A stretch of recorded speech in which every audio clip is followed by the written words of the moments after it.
Hi, I'm Lori Lipka from Bronner's Christmas Wonderland's Promotions Department, and today I'm going to be talking to Erin Beller, one of our buyers. Erin just recently appeared in Oz the Great and Powerful as an extra, and she actually, one of her screenshots made the film, so we're going to talk a little bit today to Erin about her experience on movie sets. So Erin, this is really exciting to have somebody from Bronner's actually appearing in Oz the Great and Powerful. So tell me how you got started doing movie extra work. Originally, I was a dancer and a performer on stage, and my girlfriends and I would go to New York City to take dance classes, and a friend of ours got us hooked up into a commercial for Chase Manhattan Bank.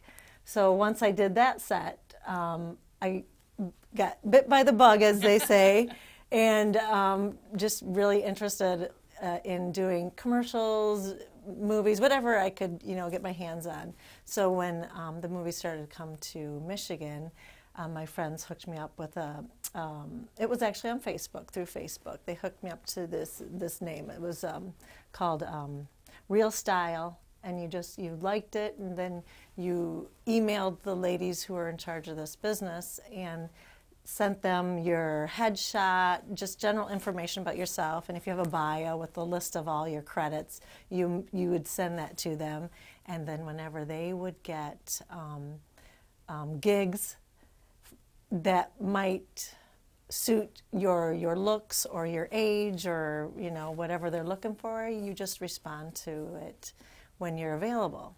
So it's a very flexible schedule. If you can't do it, you just decline the invitation for the movie or the extra piece, and if you can do it, and if you get there fast enough, because there's hundreds of people that send their not requests, I guess it would be, they send their information in. If you get it in time, then they call you, and then they follow up with emails and where to go, what type of clothes to wear, what the movie's about.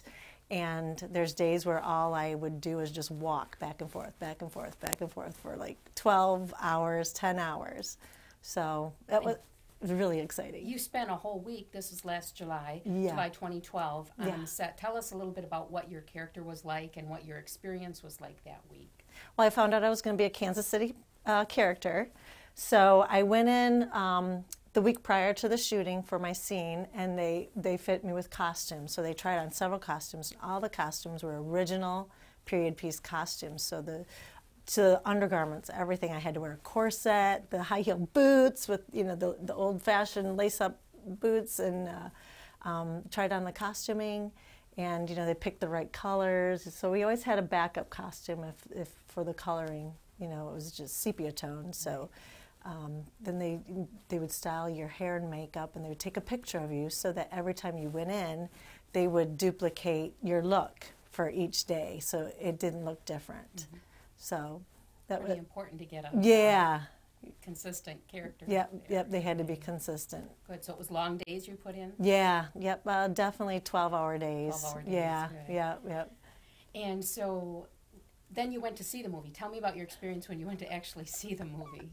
It was so cool. I just couldn't believe it. I didn't know what to expect. I knew that I was in the trailer because my girlfriends pointed it out. Like, hey, you're in the trailer, right in the back row. And when I was watching it, I knew what scene I was in. So I'd be telling my daughter and my husband, oh, I'm going to be coming up. I'm coming in this scene, and I could see glimpses of me in the background, and then they used my close-up, which I did not expect. And so here's my face on half of the screen and my movie daughter on the other half of the screen. It was just huge. At first, I didn't recognize myself because of the makeuping and, just very plain. And it was just really cool, and we were all like, "Oh my gosh!" And this super was excited. A magic show that Yes. your character was attending in Kansas. Yeah, Okay. so I was sitting in the tent when he was doing the magic show. Okay, great. Yeah, it was super cool. So, do you have any plans for the future, or anybody you're talking to right now on any upcoming movies, or just waiting to see? Yeah, I just wait for the emails. They'll send you, little bits and pieces, but it's flexibility. With my schedule, Right. I don't, Right, you never for know. So. I don't want to take time off from work to go. So if there's, sometimes they'll have things on the weekends too. Okay. So great. Saturday, Sunday would be awesome. So what do you think would be your favorite experience so far working with the movies? Oh, definitely that one, because that was the biggest one I've been in so far. I've done little bits and pieces, and that was fun. Yes. And what did, growing up, how did the Frank Baum Oz books, what kind of part did they play in your childhood in the old movie and everything? Yeah. Oh, I loved The Wizard of Oz. I always watched it, probably, whenever it came out. I know they show it frequently now, but I've always loved it.